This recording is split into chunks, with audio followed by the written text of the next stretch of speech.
نبی پاک صلی اللہ تعالی علیہ وسلم نے ہمیں ایک مکمل دستور حیات عطا فرمایا ہے، اور حضور صلی اللہ تعالی علیہ وسلم نے ہمیں پچھلی ساری قوموں سے جداگانہ اور ایک بھرپور اور ہر قسم کی خوشبو سے معمور دین عطا فرمایا ہے۔ کسی بھی اور قوم کی تھوڑی سی چیز کو بھی اسلام کے اندر شامل کرنا یا کچھ تھوڑی سی کسی سے کوئی چیز مستعار یا ادھار لینا، اسلام اس کو پسند نہیں کرتا۔ نبی پاک صلی اللہ تعالی علیہ وآلہ وسلم نے فرمایا، اہل یہود بغیر ٹوپی کے دستار باندھتے، جب سر پہ پگڑی باندھتے تو ان کے سروں پر ٹوپیاں نہیں ہوتی تھی۔ فرمایا تم نے ٹوپی پر دستار باندھنی ہے، یہودیوں کی مخالفت کرنی ہے، تم نے اہل یہود کی مخالفت کرنی ہے۔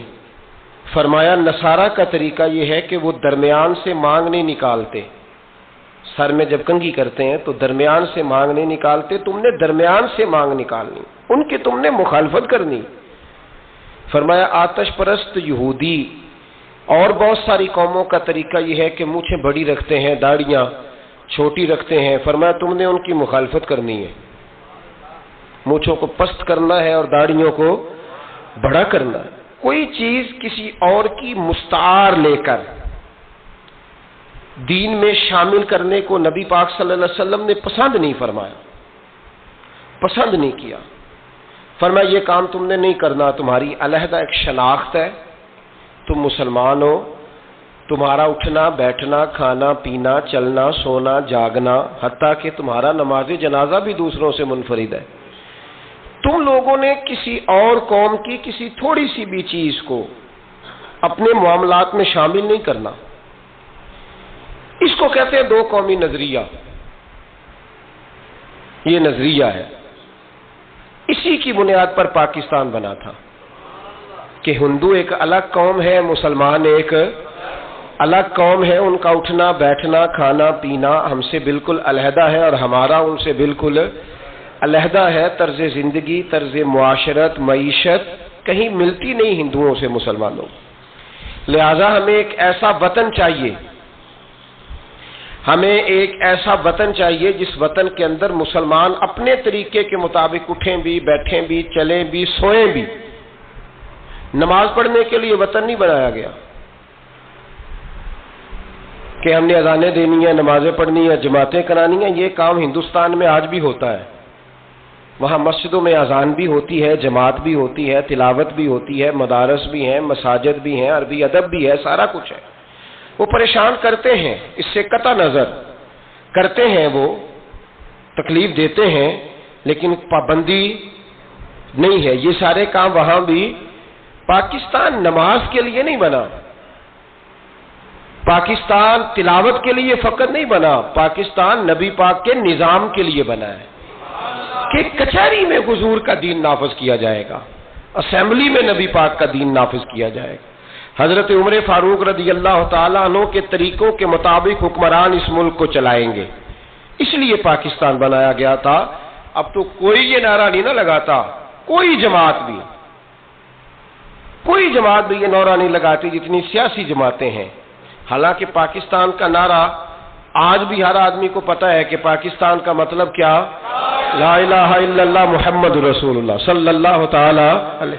لیکن کوئی بھی سیاسی جماعت اب اس نعرے کو لگانے کو تیار، بلکہ اس نعرے سے کانپتے ہیں سیاسی حکمران، ان کو ڈر آتا ہے، ان کو پتا ہے کہ جب پاکستان کا ترجمہ لا الہ الا اللہ محمد رسول اللہ ہوگا تو سب سے پہلے ہمارے لیے مشکل بنے گی، ہمیں سب سے پہلے احتساب کے کڑے مراحل سے گزرنا پڑے گا۔ دیکھیں نا، جمہوریت کے لیے اگر پاکستان بنا تھا تو جمہوریت تو میں ہمیشہ کہتا ہوں ہندوستان کی جمہوریت آج بھی پاکستان سے بڑی مستحکم ہے، ایک دفعہ بھی وہاں ڈکٹیٹر کی حکومت نہیں آئی۔ تو یہ جو ہمیں بتایا جاتا ہے، سبق پڑھایا جاتا ہے، ہماری نوجوان نسل آج تک ہر آدمی آتا ہے، میں نے کافی پہلے بھی کہا تھا کہ لوگ ہمیں نئے نئے نکات دیتے ہیں، کوئی 10 نکات دیتا ہے، کوئی 14 نکات دیتا ہے، کوئی 16 نکات دیتا ہے۔ ہمیں ضرورت نہیں تمہارے نکات کی، اس لیے کہ ہمیں سارے نقطے خطبہ حجت الوداع پہ نبی پاک نے عطا فرما دیے ہیں صلی اللہ تعالی علیہ وسلم، کسی نقطے کی ضرورت نہیں ہے۔ ہم حاجت نہیں محسوس کرتے. جب کوئی پارٹی منشور دیتی ہے، دستور دیتی ہے، تو میں تو حیران ہوتا ہوں کہ کیا کر رہے ہیں یہ لوگ. ہمیں ضرورت نہیں کسی منشور دستور کی. سارے منشور، سارے دستور، سارے قانون، ساری باتیں آمنہ کے لال ہمیں عطا فرما گئے ہیں. ضرورت نہیں ہے. پاکستان بنا تھا دو قومی نظریے کی بنیاد پر. نظریہ کیا ہے؟ لا الہ الا اللہ محمد رسول اللہ صلی اللہ تعالی علیہ. حکمران اس کو بھول گئے اور انہوں نے قوم کی ذہن سازی اس طرح کی، میڈیا کو ساتھ ملا کے بچوں کا ذہن اس طرح کا بنایا کہ قوم بھی تیار نہیں ہوتی. نظام مصطفیٰ صلی اللہ علیہ وسلم کے لیے قوم تیار، حالانکہ کافر کو آپ کی نماز سے کوئی مسئلہ نہیں. یورپ میں کبھی پابندی لگی ہے کہ مسجد نہ بناؤ؟ کبھی وہاں کسی نے کہا ہے قرآن پاک نہ لے کے آؤ؟ کبھی کسی نے کہا ہے؟ وہاں پابندی نماز پہ نہیں ہے. ان کو ڈر تو نظام مصطفیٰ سے آتا ہے کہ دین نافذ نہیں ہونا چاہیے. تو میرے بھائی، پاکستان ایک نظریاتی وطن ہے. جتنا دوڑ سکتے ہیں میں اور آپ دوڑ لیں، جتنا دوڑ سکتے ہیں. جہاں تک یہ قوم بھاگ سکتی ہے بھاگ لے. یہ اس چہرے کو اپنا لے یا اس چہرے کو اپنا لے یا اس کو آزما کے دیکھ لے. چونکہ اس وطن کی بنیاد کلمہ ہے تو یہاں سکون بھی اسی وقت آئے گا جب حکومت بھی کلمے والے رسول کی آئے گی صلی اللہ تعالی علیہ وسلم، صلی اللہ تعالی. اور اسلام ہر جگہ یہ بتاتا ہے کہ ملک کس کے ہیں؟ اللہ کے. تو نظام کس کا ہونا چاہیے؟ اللہ کا، اللہ کے دین کا. دنیا کی سب سے بڑی ہجرت ہوئی تھی جب پاکستان بنا تھا. دنیا کی سب سے بڑی ہجرت. 10,000 عورتوں کی عزتیں لوٹی گئیں جب یہ وطن بنا. لاکھوں لوگوں نے جانوں کی قربانیاں دیں. ابھی 15-20 سال پہلے ہندوستان کا پنجاب کا جو علاقہ ہے اس کو کھولا گیا تو ایک کنویں سے ابھی بھی ہڈیاں ملی ہیں جو سکھوں نے کاٹ کر مسلمان کنواں ہی پورا بھر دیا. اس تکلیف کے ساتھ وطن بنا. کس لیے؟ جمہوریت کے لیے، حکمرانوں کے للے تللے کے لیے، ان کی بڑی کاروں، جیپوں اور مرسڈیز کے لیے.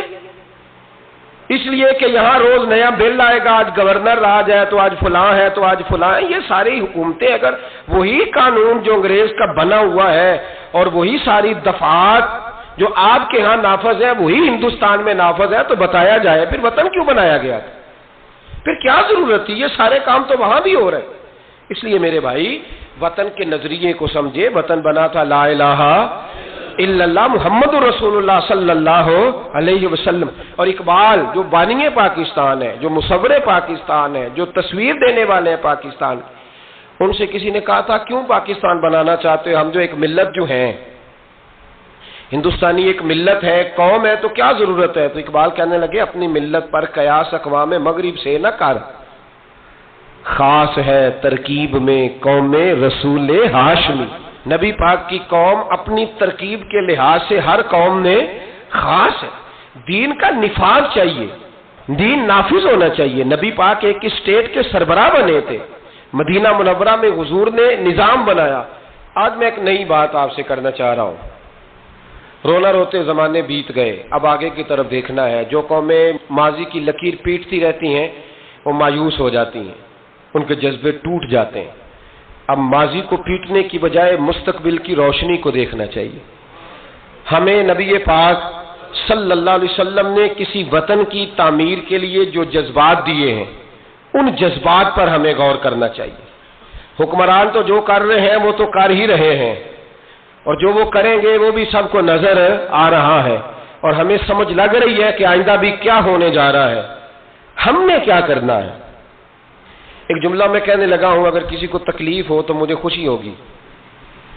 ایک جملہ میں کہنے لگا ہوں، اگر کسی کو پریشانی ہوگی تو مجھے بڑا ہی اچھا لگے گا. کسی بڑے آدمی کو پریشانی ہوگی تو مجھے خوشی ہوگی. وہ جملہ کیا ہے وہ سن لیں. یہ ملک حکمرانوں کا نہیں ہے، یہ ملک عوام کا ہے. اس لیے کہ حکمرانوں کے بچے تو یورپ میں رہتے ہیں، ان کی تو ٹکٹیں بک ہوتی ہیں.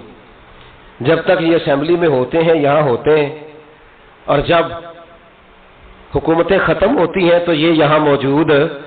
ان سب کے تو باہر کاروبار ہیں، رہائشیں ہیں، اولادیں ہیں. تو یہ وطن کس کا ہے؟ پاکستان وطن کس کا ہے؟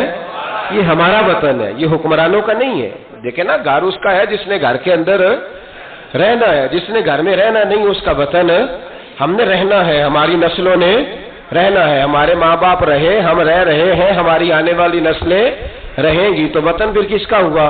ہمارا۔ حکمرانوں کا وطن گھر جو ہمارا ہے، تو ہم کسی کے ذمہ کیوں لگاتے ہیں؟ ہم اپنے وطن کا خود خیال کیوں نہیں کرتے؟ ہم کیوں نہیں یہ محسوس کرتے کہ وطن سب سے پہلا کام 14 اگست ہے پاکستان کے عزم نو کے لیے، ایک روشنی کے لیے، نوجوانوں کے لیے چند باتیں کرنا چاہتا ہوں۔ پہلی بات اپنے ذہن میں بنائیں کہ وطن کی جو محبت ہوتی ہے نا، حب الوطن من الایمان، وطن کی محبت ایمان کا حصہ ہوتی ہے۔ اس بات کو یاد کر لے۔ میرے نبی پاک علیہ السلام مکہ مکرمہ سے تشریف لائے تھے، حضور مہاجر بن کے مدینے آئے تھے، لیکن بخاری مسلم کی ایک ایسی حدیث ہے جس کی میں نے کبھی شرح نہیں پڑھی، اور میں اس حدیث کی شرح میں کبھی نہیں گیا اور جانا چاہتا بھی نہیں۔ نرالا رنگ ہے اس حدیث پاک کا۔ میرے محبوب پاک علیہ السلام مہاجر بن کے مدینے آئے، لیکن حضور نے ایک موقع پہ فرمایا، سنو بھائی مہاجرین اور انصار، کان کھول کے سنو۔ اب مہاجرین میں شامل کون کون تھے؟ حضرت ابو بکر صدیق، حضرت عمر فاروق، حضرت عثمان غنی، حضرت مولا علی، حضرت مصعب ابن عمیر، حضرت بلال حبشی، یہ سب لوگ مہاجر تھے، لیکن حضور نے وطن کی محبت بیان فرمائی۔ میرے محبوب نے فرمایا، یاد رکھنا اگر کبھی لوگوں میں اختلاف رائے ہوا اور لوگوں کی دو لائنیں بن گئیں، ایک قطار ادھر جا رہی ہے لوگوں کی اور ایک قطار ادھر جا رہی ہے، تو فرمایا اگر تم مجھے دیکھو گے نا میں کس قطار میں ہوں، تو میں تمہیں اس قطار میں ملوں گا جس قطار میں میرے مدینے والے جا رہے ہوں گے۔ میں کہہ رہا ہوں بلا تبصرہ، بغیر تشریح کے اس روایت کو دیکھیے گا، حضور نے اپنے وطن سے پیار کیا اور اپنے وطن کے لوگوں سے محبت فرمائی۔ حضرت ابو ہریرہ فرماتے ہیں جب ہم سفر سے واپس آتے تھے نا، سفر سے واپس لوٹتے تھے اور مدینہ منورہ کی عمارتیں نظر آتی تھی، مکانات نظر آتے تھے، تو ہم حضور کا جذبہ دیکھتے، میرے محبوب پاک گھوڑے کو تیز کر دیتے، سواری کو دوڑاتے، یا رسول اللہ کیا ہوا؟ فرمایا جلدی کرو میرا شہر آ گیا ہے، میرا علاقہ آ گیا ہے۔ حضور نے اپنے وطن سے پیار کیا، اگرچہ اس وطن کی انفرادیت اپنی جگہ پہ ہے، اس کی عظمت اپنی جگہ۔ ایک پہلو ان حدیثوں سے یہ بھی ملتا ہے کہ جس جگہ ہم رہتے ہیں ہمیں اس وطن سے پیار ہونا چاہیے، ہمیں پاکستانی ہونے پر فخر ہونا چاہیے۔ مدینے کے بعد، مکے کے بعد اگر ہمیں کسی وطن سے پیار کرنا چاہیے تو پاکستان سے کرنا چاہیے، اس کی گلیوں سے، اس کے کھیتوں سے، اس کے کھلیانوں سے، اس کے گاؤں سے، اس کے شہروں سے ہمیں پیار کرنا چاہیے، ہمیں محبت کرنی چاہیے۔ ہمارا معاملہ کیا ہے؟ ہم صرف اپنے گھر سے پیار کرتے ہیں، اس لیے 1.25 کروڑ روپیہ بنگلے پہ لگ جاتا ہے، 10,000 روپیہ لوگ اپنی گلی پہ نہیں لگاتے۔ وہ گلی کس کی ہے؟ اس پہ کیوں نہیں پیسے خرچ ہوئے؟ کہتا ہے وہ ٹیکس دیتا ہوں تو ٹیکس والے خرچ کریں گے۔ او خدا کے بندے، وطن تیرا ہے تو گلی بھی تیری ہے، اس کی تعمیر کی ذمہ داری بھی تیری ہے، تو چھوڑ۔ اگر وہ اتنے ہی اچھے ہوتے تو اب تک سنور نہ گیا ہوتا۔ تو اپنی گلی کا خیال کر، تو اپنے علاقے کا خیال کر، تو اپنی بستی کا خیال کر، تو توجہ دے، تو اس کی تعمیر میں کردار ادا کر۔ الیکشن آیا تو لوگوں نے کوڑے کی تصویریں کھینچ کھانچ کے سوشل میڈیا پہ ڈالی، فلاں ایم صاحب نے بھی اپنے علاقے سے کوڑا نہیں اٹھوایا، فلاں نے بھی کوڑا نہیں اٹھوایا، فلاں نے بھی کوڑا نہیں اٹھوایا۔ کوڑا جب بارش ہوتی ہے تو تعفن پھیلتا ہے۔ مجھے کچھ سانس میں تکلیف ہوئی تو ڈاکٹر صاحب سے جب میں نے مشورہ کیا تو وہ مجھے کہنے لگے کوئی تعفن والی جگہ نہیں ہونی چاہیے، اس سے آپ بچیں، درختوں کے پاس رہیں، پتوں کے پاس رہیں جہاں سے آکسیجن تازگی ملے۔ اور یہ ضرورت صرف مریض کی نہیں ہے، یہ ہر اس شخص کی ضرورت ہے جس کی سانسیں چل رہی ہیں، اس کو اس کی حاجت ہے۔ کوڑے پر جب بارش پڑتی ہے تو تعفن پھیلتا ہے، ایسی سخت بدبو آتی ہے جس سے امراض پیدا ہوتے ہیں۔ حکمران نے کوڑا نہیں اٹھایا، بلدیہ کے لوگوں نے ذمہ داری محسوس نہیں کی، ایم صاحب کے حلقے میں ڈھیر لگے ہوئے کوڑے کے، لیکن ایک سوال ہے، پوچھنے کی اجازت ہونی چاہیے۔ وہ سوال یہ ہے کہ کوڑا اٹھانے والے نے تو نہیں اٹھایا، پر بتائیے کوڑا پھینکا کس نے تھا؟ جو آدمی سودا خریدنے کے لیے 4 گلیاں آگے جا سکتا ہے وہ کوڑا پھینکنے کے لیے بھی تو جا ہی سکتا ہے نا، اس کو پتا ہے نا کوڑا پھینکنے کی جگہ، پھینکا کس نے کوڑا؟ اچھا ایک بات اور ذرا آپ کی توجہ کے لیے، سوشل لوگ ہیں ہم معاشرے کا حصہ ہیں، ہمیں معاشرے میں لوگوں کی ضروریات درپیش رہتی ہیں۔ سوشل لائف میں اگر آپ تھوڑا سا آگے بڑھیں نا، آپ کے گھر میں جو بیٹی کا رشتہ دیکھنے آتا ہے نا، وہ جن چیزوں پر کمنٹس کرتا ہے نا، ان میں ایک چیز یہ بھی ہوتی ہے، وہ لوگ کہتے ہیں بھائی آپ کا گھر بھی اچھا ہے، آپ لوگ بھی اچھے ہیں، لیکن جس علاقے میں آپ رہ رہے ہیں نا، وہ علاقہ صاف ستھرا نہیں ہے، وہ علاقہ اچھا نہیں ہے، وہ اس چوک میں بھی کوڑا پڑا ہے، پچھلے چوک میں بھی کوڑا پڑا ہے۔ تو یہ جو گلیوں میں کوڑا پڑا ہوتا ہے نا، یہ اس مقامی لوگوں کی تہذیب کی عکاسی کرتا ہے۔ آپ اس پہلو پر یہ میں اپیل کر رہا ہوں، میں گزارش کر رہا ہوں، میرے بزرگ میرے دوست ناراض نہ ہو، میری بات پر توجہ دیں۔ اب سنیں میرے نبی پاک صلی اللہ علیہ وسلم نے ہمیں تربیت کیا دی۔ حضور علیہ السلام فرماتے ہیں، امام رازی نے تفسیر کبیر میں حدیث لکھی ہے، محبوب فرماتے ہیں قیامت کے دن اللہ تبارک و تعالی ایک گناہگار کے بارے میں جنت کا فیصلہ فرما دے گا۔ وہ گناہگار بڑا تھا، بڑا مجرم تھا، بڑا، بندے کو پتا ہوتا ہے نا اپنا کہ وہ کتنا گناہ، وہ گناہگار نہ رب کے کرم پر رو پڑے گا، اپنے رب کی عطا پر شرمندہ ہو کے روئے گا اور ہاتھ باندھ کے عرض کرے گا مولا میں تو جانتا ہوں میں کیا ہوں، ایسی کون سی میری نیکی تھی کہ تو نے مجھے بخش دیا۔ وہ خود شرمندہ ہو کے تڑپ کے بولتا ہے، تڑپ کے، میری اجرت میری محنت سے زیادہ کیوں ہے، میرے محسن تیرے احسان سے ڈر لگتا ہے۔ تو وہ خود بول پڑا، کہنے لگا مولا مہربانی فرما مجھے بتا یہ میرے اوپر کرم کیسے ہوا، میں تو اس قابل نہیں تھا۔ تو میرے محبوب پاک علیہ السلام فرمانے لگے، رب کریم اس سے فرمائے گا ایک دن رات کو نہ تو اپنی گلی سے گزر رہا تھا، دیکھنے والا کوئی نہیں تھا جو تیری تصویر کھینچ کے سوشل میڈیا پہ ڈالتا، کوئی اخباری نمائندہ نہیں تھا جو فٹافٹ اخبار میں خبر دیتا، کوئی لوگ نعرے لگا، تو اکیلا تھا، رات بھی تھی اندھیرا بھی تھا، گلی سے گزرتے ہوئے تیرے پیر سے کروڑا ٹکرایا تھا، رات تھی کوئی دیکھنے والا نہیں، تعریف کرنے والا نہیں، تو نے وہ روڑا اٹھا کے پھینک دیا تھا، کیوں پھینکا تھا؟ تو نیکی چونکہ اس کی نظر میں معمولی تھی تو وہ بھول چکا تھا، کہے گا یا اللہ وہ والا روڑا، وہ ایک روڑا مالک کریم، وہ تو میں نے اس لیے اٹھایا تھا کہ میرے محلے میں بوڑھے بھی رہتے ہیں، بیمار بھی رہتے ہیں، بچے بھی رہتے ہیں، کمزور بھی رہتے ہیں، اس لیے اٹھایا تھا کسی کو ٹھوکر نہ لگ جائے۔ میرے محبوب فرماتے ہیں عرش کے مالک نے فرمایا، رب کریم نے فرمایا تو رات کے اندھیروں میں روڑے اٹھا اٹھا کے میرے بندوں کا خیال رکھے تو میں آج قیامت کے دن تیرا خیال نہ رکھوں؟ فرمایا اس ایک روڑے کے اٹھانے کی برکت سے میں نے تیرے لیے جنت کا فیصلہ فرما دیا ہے۔ تو اگر آپ اپنی ہی گلی کا کوڑا اٹھائیں، اگر اپنی ہی گلی کے روڑے اٹھائیں تو اس سے ہمارا وطن سنورے گا، اس سے ہماری گلیوں میں، ہمارے علاقوں میں، ہمارے محلے میں، ہمارے علاقے میں صفائی پھیلے گی۔ راولپنڈی میں سیاستدانوں نے اور سپورٹروں اور ووٹروں نے بڑی گندگی پھیلائی، پوسٹر لگائے، وہ پھٹتے تھے، بارش ہوتی تھی تو وہ گلیوں میں بہتے تھے، تباہی تھی۔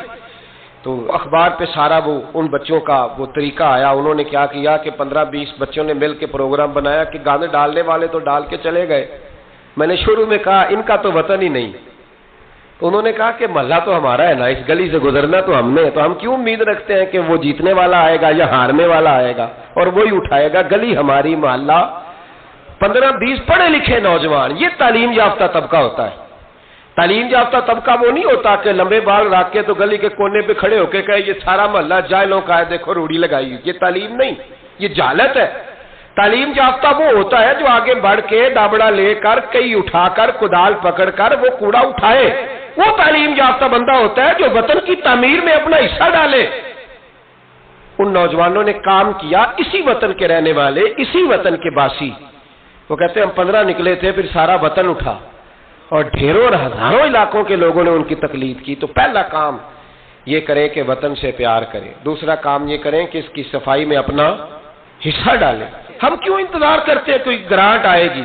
میری ذاتی رائے یہ ہے، میری ذاتی رائے کہ جتنے گلی میں مکان ہوتے ہیں نا، سب کے گھروں کے اندر سہولیات ہوتی ہیں، وہ سارے اگر ملیں تو میرا خیال ہے ان کی اپنی گلی کا نظام صحیح ہو ہی سکتا ہے۔ تو آؤ مل کے اس وطن کو سنوارنے کی کوشش کریں، اس کی گلیوں پہ محنت کریں، اس کے کھیتوں پہ محنت کریں۔ اور تیسری بات، اس وطن کو سرسبز و شاداب بنائیں۔ کیا انداز ہے میرے محبوب کے سمجھانے کا، یہ بخاری کی حدیث ہے۔ میرے محبوب فرمانے لگے جس نے کوئی ایک درخت لگایا، جس نے کوئی ایک درخت لگایا یا پودا لگایا یا کوئی ایسی چیز لگائی، فرمایا اس سے کوئی انسان نفع اٹھائے یا اس سے کوئی جانور نفع اٹھائے، فرمایا جب تک لوگ نفع اٹھاتے رہیں گے رب لگانے والے کے نامہ اعمال میں نیکیاں درج فرماتا رہے گا۔ تو ہم کیوں درختوں کو کاٹتے ہیں؟ ہمیں چاہیے نا اس کو سرسبز و شاداب کرنے میں اپنا کردار ادا کریں تاکہ ہمارے وطن میں خوبصورتی پھیلے۔ ایک مرض بڑی تیزی سے پھیل رہا ہے، ہیپاٹائٹس سی کا مرض ملک میں بڑی تیزی سے پھیل رہا ہے، بڑی تیزی سے جگر کام کرنا چھوڑ جاتا ہے، معدے کی بیماریاں بڑھتی ہیں، پیٹ کے درجنوں امراض ہیں، پیٹ میں پانی پڑ جاتا ہے۔ ہمارے ایک ملک میں تو ڈائلسس کا نظام بڑا مردہ ہے، اللہ خیر کرے، محکمہ صحت پر اتنا بوجھ ہے لوگوں کا، لیکن لوگ ڈیوٹی نہیں کرتے، کام ہی نہیں کرتے، غصہ ہی بڑا آتا ہے ڈاکٹر حضرات کو، اللہ ماشاءاللہ مریض تکلیف سے کرا رہا ہے لیکن وہ کہہ رہا ہے اب ٹھیک ہے، سرکاری نوکری اسی طرح کی ہوتی ہے، موج کرنی چاہیے، خیر صلاح ہے۔ بڑی تیزی سے مرض پھیل رہا ہے اور لوگ کمزور ہو رہے ہیں، بڑی مجبوری ہے، لوگ رو رہے ہیں، تڑپ رہے ہیں، اور یہ دکھ وہی سمجھ سکتا ہے جس کا گھر میں کوئی بیمار ہوتا ہے۔ آؤ نا اس وطن کے لیے کچھ کریں، کوئی ہمت کرے، کوئی جدوجہد کرے، کوئی کوشش کرے، آؤ کچھ کریں اس کے لیے۔ کیا کریں؟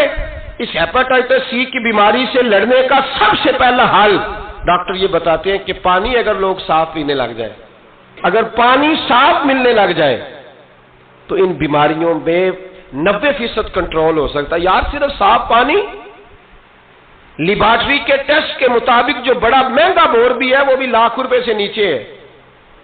ایک گلی میں اگر ایک بور ہو جائے ایسا جس کا پانی زبردست ہو تو کتنے لوگ ہیں جو بچیں گے؟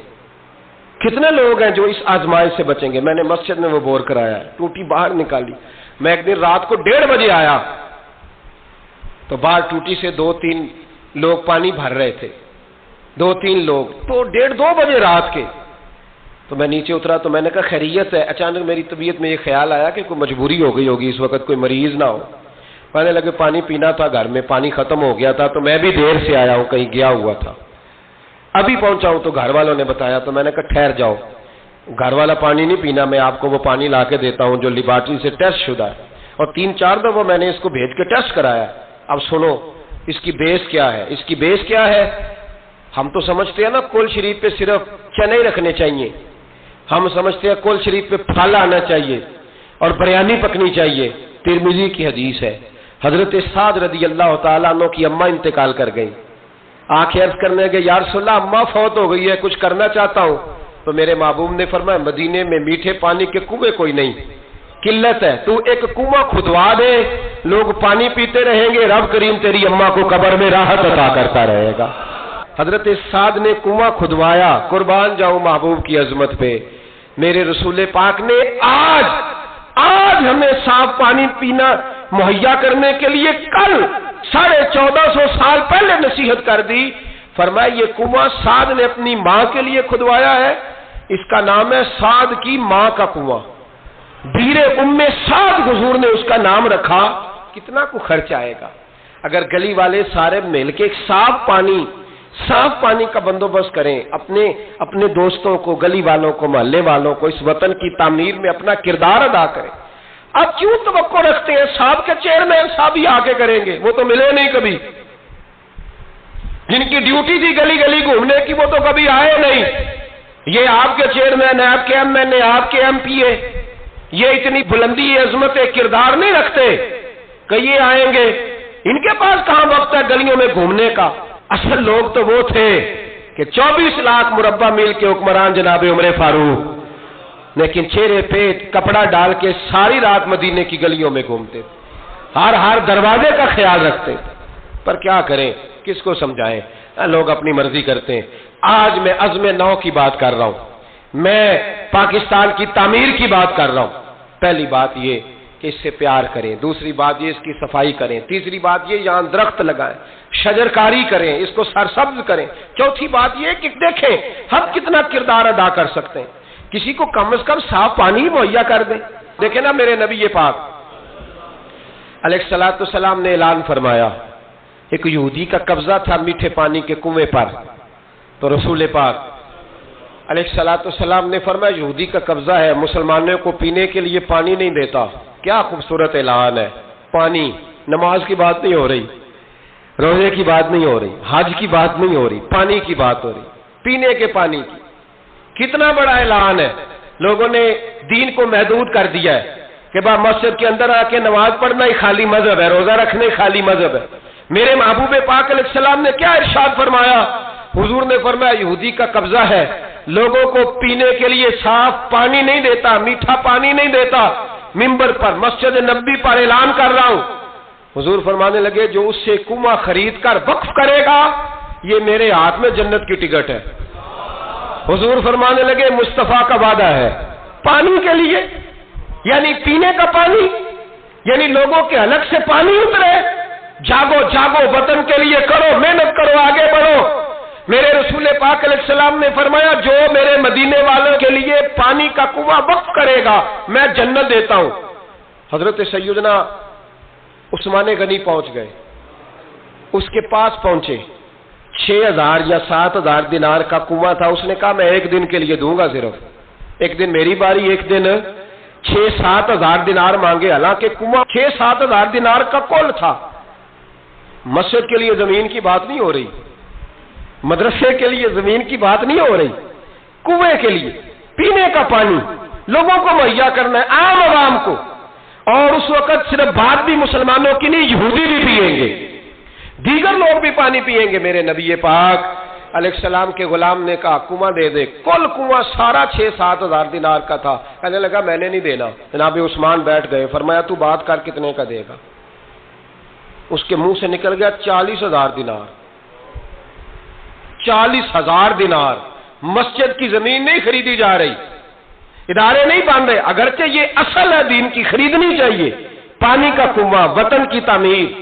جناب عثمان غنی رضی اللہ تعالیٰ عنہ فرمانے لگے تو نے اپنی اوقات کے مطابق پیسے مانگے، ورنہ میں تو 60,000 دینار لے کے آیا تھا، تیری اوقات اتنی تھی، تو یہودی ہے نا، تمہاری اوقات اتنی ہے، نے اوقات کے مطابق مانگے، میں 60,000۔ اس نے کہا عثمان سمجھ نہیں آئی، ساری زندگی تجارت کرتے رہے ہو، 40,000 دینار کنویں کے لیے؟ آپ فرمانے لگے تو بے ایمان ہے، تجھے کیا سمجھ آئے گی؟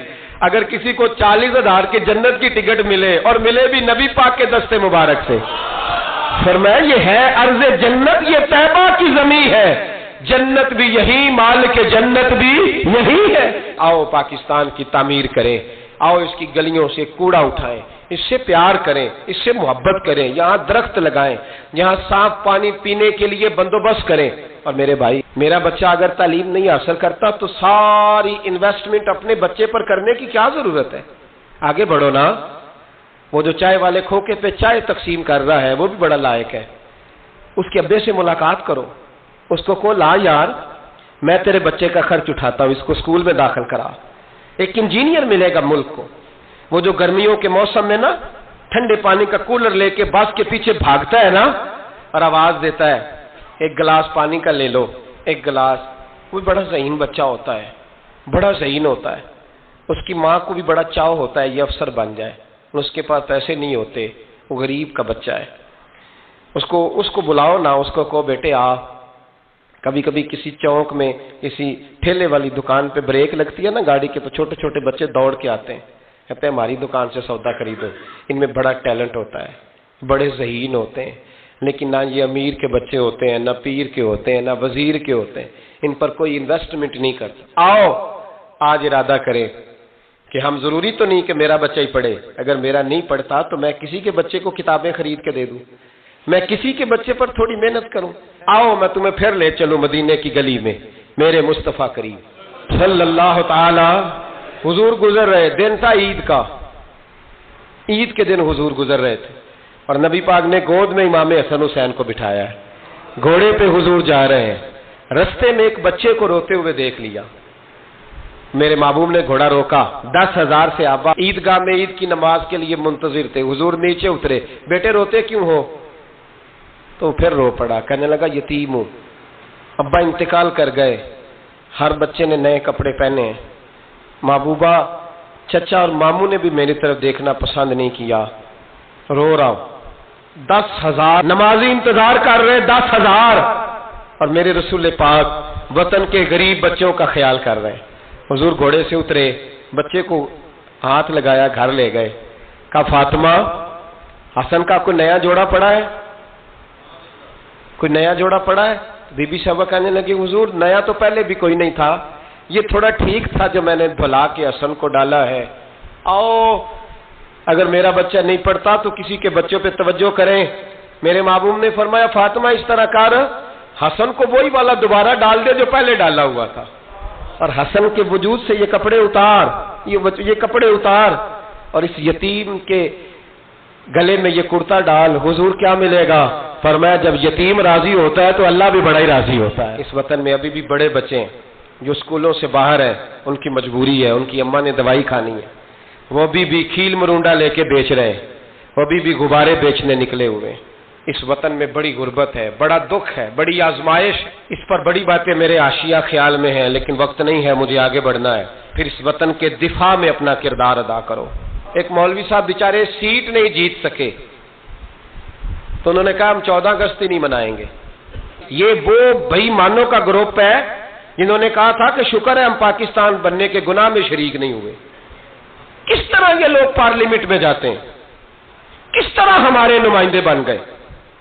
یہ وہ لوگ ہیں جنہوں نے کہا تھا شکر ہے ہم پاکستان بننے کے گناہ میں شریک ہیں، اور خواجہ قمر الدین سیالوی کو خط لکھا تھا قائد اعظم نے، امیر ملت پیر جماعت علی شاہ صاحب کو خط لکھا تھا قائد اعظم نے کہ اگر اہل سنت کے پیر مدد نہ کرتے تو پاکستان بن ہی نہیں سکتا تھا۔ ابھی بھی تمہیں ہوش نہیں آئی؟ ابھی بھی تمہیں نہیں پتا کہ پاکستان کے دوست کون اور دشمن؟ 14 اگست نہیں منائیں گے، تم اس قابل ہی نہیں ہو کہ تم منا سکو، تمہارے تو یرانے ابھی بھی باہر ہیں، ان کا یہ وطن نہیں ہے۔ یہ کہتے ہیں اگر اس وطن میں ہمیں کرسیاں دو گے تو ہم وطن کے دوست ہیں، ورنہ ہم وطن کے دوست۔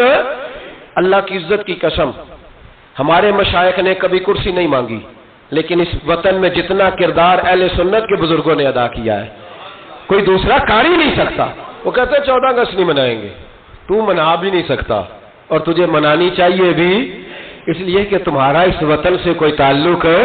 یہ امیر ملت پیر جماعت علی شاہ صاحب کا وطن ہے، یہ محدث اعظم پاکستان مولانا سردار احمد کا وطن ہے، یہ خواجہ قمر الدین سیالوی کا وطن ہے، تمہارا وطن ہے، تم وہیں چلے جاؤ جہاں سے تم آئے ہو، وہیں تم اچھے لگتے ہو۔ تو میرے بھائی وطن کی دفاع، وطن کی حفاظت، نوجوان ضرور اس بات پر توجہ کریں۔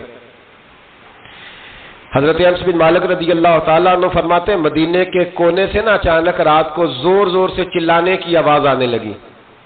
جب رات کو کوئی ایسا دھماکہ ہوتا ہے نا تو لوگ ایک دوسرے کو جگاتے ہیں، کہتے ہیں لوگوں نے ایک دوسرے کو جگایا، اب نوجوان اکٹھے ہو گئے، بزرگ بھی، کہ وہاں سے شور کی آواز آتی ہے، کچھ چیخ رہا، نیزیں، تلواریں اور برچیاں، ہر چیز لوگ سنبھال کے اسلحہ تیار کر کے پروگرام بنانے لگے کہ نوجوان آگے جا کے دیکھتے ہیں، بزرگ پیچھے رہتے ہیں، دیکھتے ہیں وہاں کیا ہے، مدینے کی حفاظت کرتے ہیں، کون آ گیا، کیا مسئلہ ہے؟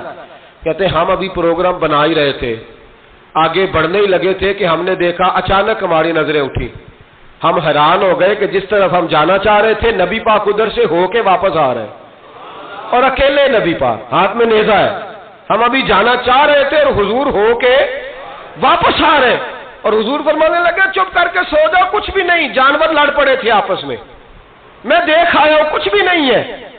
حضرت انس بن مالک فرماتے ہم غور سے حضور کا چہرہ دیکھنے لگے، اور پھر ہمیں سمجھ آئی کہ مصطفیٰ کو اس وطن کی حفاظت کا کتنا خیال ہے۔ حضور نے ہمیں سکھایا ہے کہ جب وطن پر آفت آئے تو سوچنا نہیں ہے، غور نہیں کرنا، سب سے پہلے آگے بڑھنا ہے، آگے بڑھنا ہے، آگے بڑھ کے وطن کے دفاع کے لیے اپنا پیش کرنا ہے۔ پاکستان سے پیار کریں، پاکستان کا کوڑا اٹھائیں، پاکستان کی مٹی سے پیار کریں، پاکستان میں درخت لگائیں، پاکستان میں غریبوں کی مدد کریں، جو بچہ محلے کا غریب سکول نہیں جاتا محلے دار مل کے حفاظت کریں اس بچے کو سکول میں داخل کرائیں، بچوں کے اچھے مستقبل کے لیے جدوجہد کریں، صاف پینے کا پانی مہیا کریں، ہمارا وطن ہے، ہمیں اس کو آگے لے کے چلنا ہے۔ 14 اگست پہ یہ پیغام ہے، یہ میسیج ہے کہ تھوڑا تھوڑا کر کے اس وطن کی تعمیر میں اپنا کردار ادا کریں، اس کی گلیوں کو سجائیں سواریں، کبھی سڑک پر ریپر نہ پھینکیں، کبھی شاپر نہ گرائیں، کبھی کسی گندگی سے اس وطن کو آلودہ نہ کریں۔ میرے عرب کو آئی ٹھنڈی ہوا جہاں سے، میرا وہی وطن ہے، میرا وہی